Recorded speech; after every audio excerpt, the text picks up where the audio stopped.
Welcome to Travel with Sean. I'm Sean, and today we are in Luoyang City, Henan Province of China.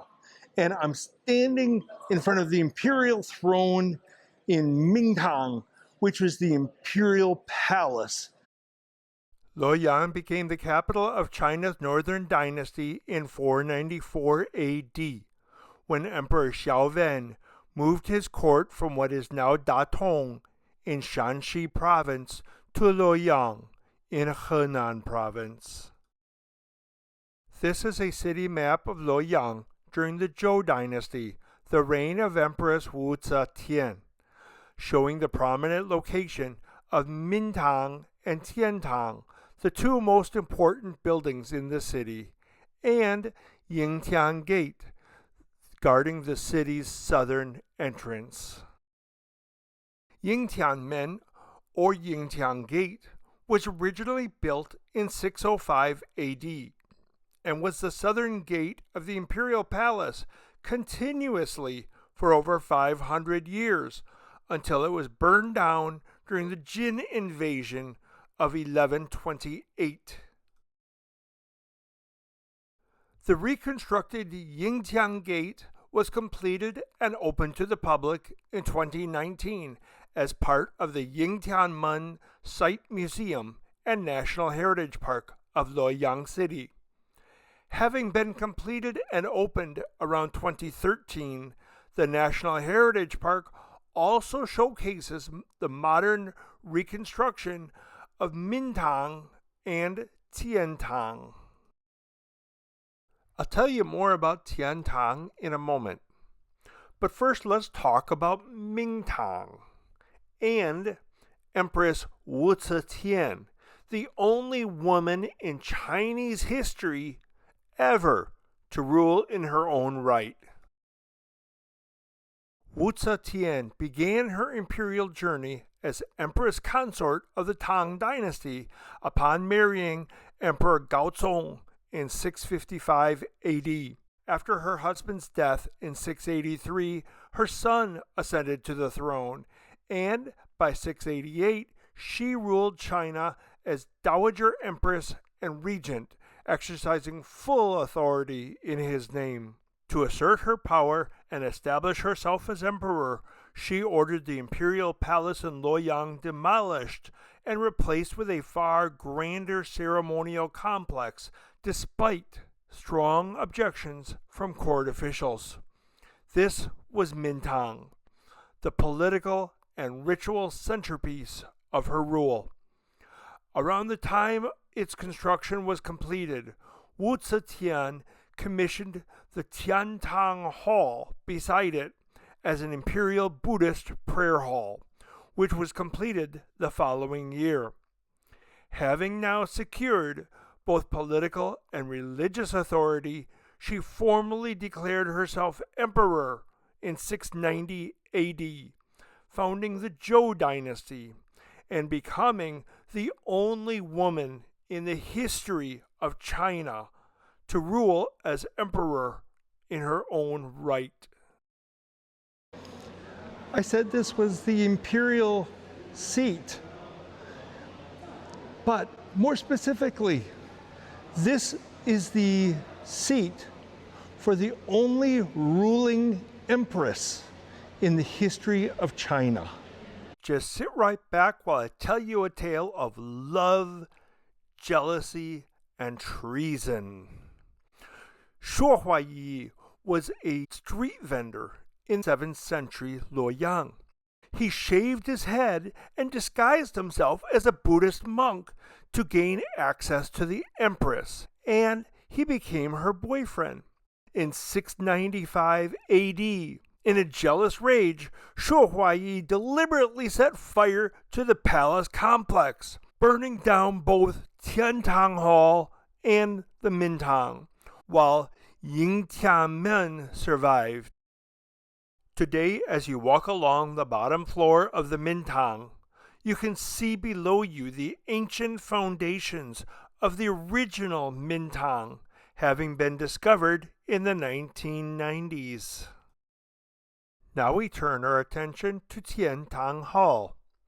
As I said earlier, it was built on the order of Empress Wu Zetian to be her private prayer hall and was completed in the year 689. Along with Mingtang, it was burned down by her boyfriend Shuo Huayi during a jealous rage in 695 AD. So this here is called Tiantang, which in English would be the pagoda leading to heaven. And it was built for the female empress, the ruling empress of China. And this was her worship place for her to come and worship Buddha. There were dragons carved between the steps leading up to the entrance of Tiantang, and they were not just for decoration. The dragon symbolized absolute authority, strength, and command over the state. Dragons also signified legitimate succession.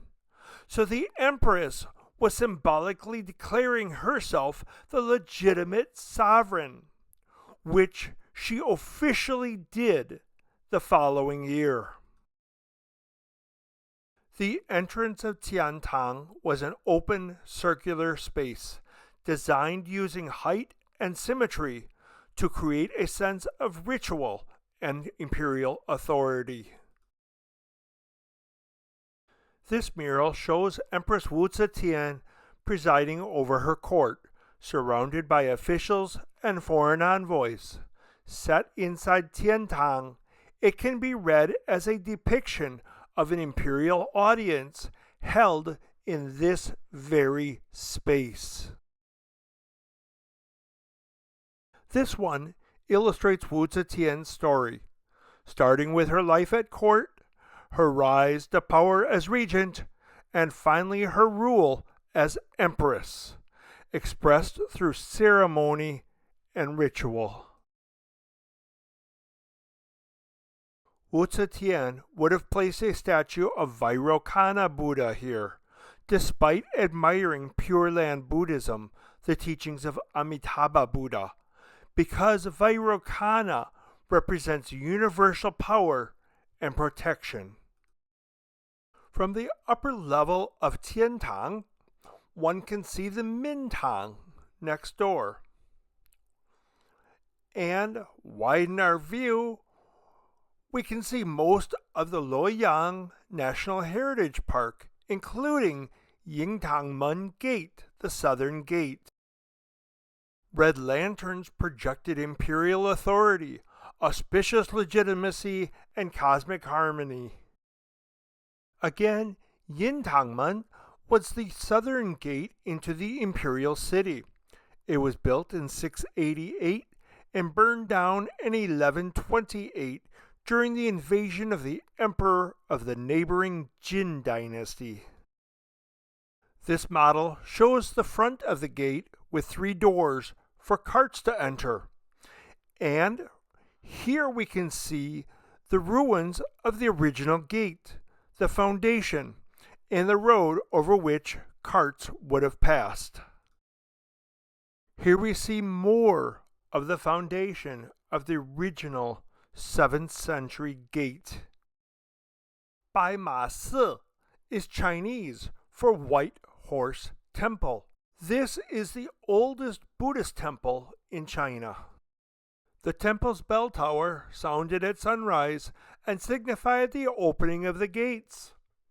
Next to the entry gates, the Hall of the Heavenly Kings serves as the temple's symbolic guardian space, reinforcing protection and spiritual order as visitors move from the outer grounds toward the main Buddha halls.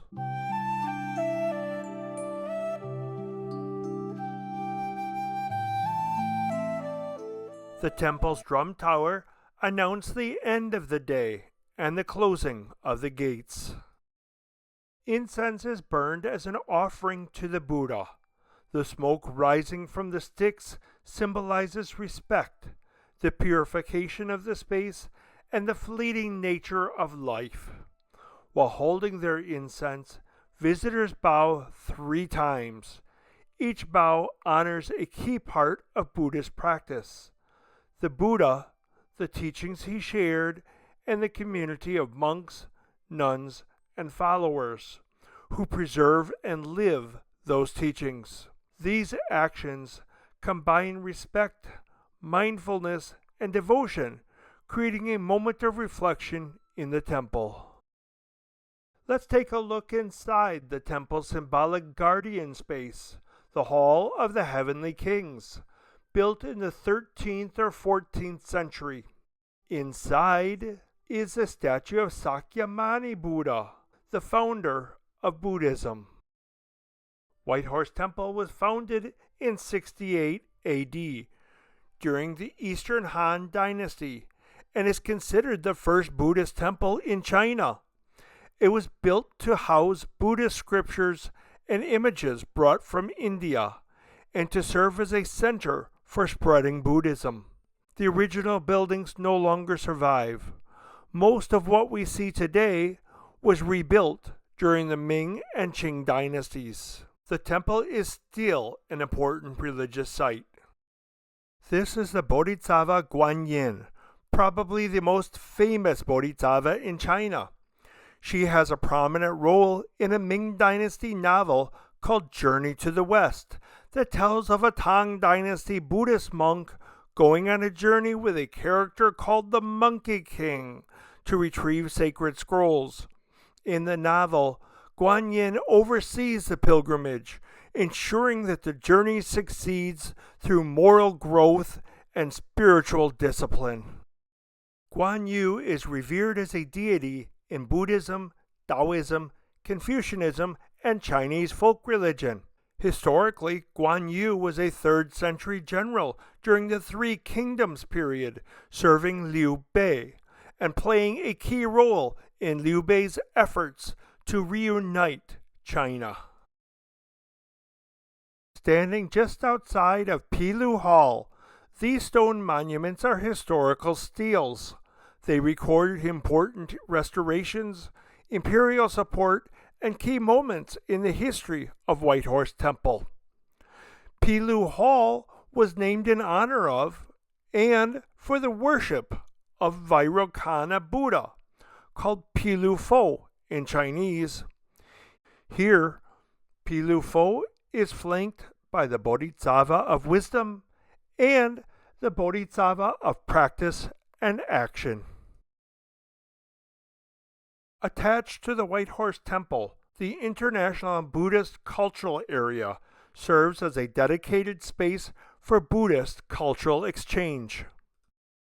The white elephant is symbolic of the birth of the Buddhist religion, while the building next to it is Thailand's Buddhist temple. Entering the grounds of the Thai Buddhist temple, we find a couple smaller prayer halls. Through this gate, we get a great view of the Myanmar Buddhist temple. It's a fine example of what Buddhist temples look like in that country.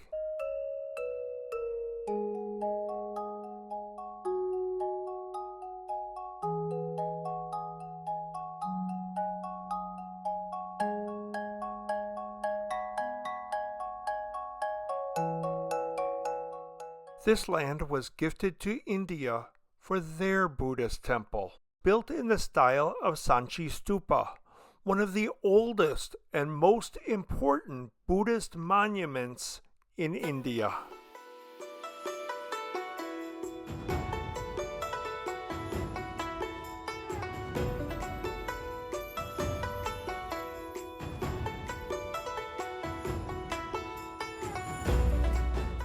This leads us to the Chiyun Pagoda, the pagoda that reaches the sky.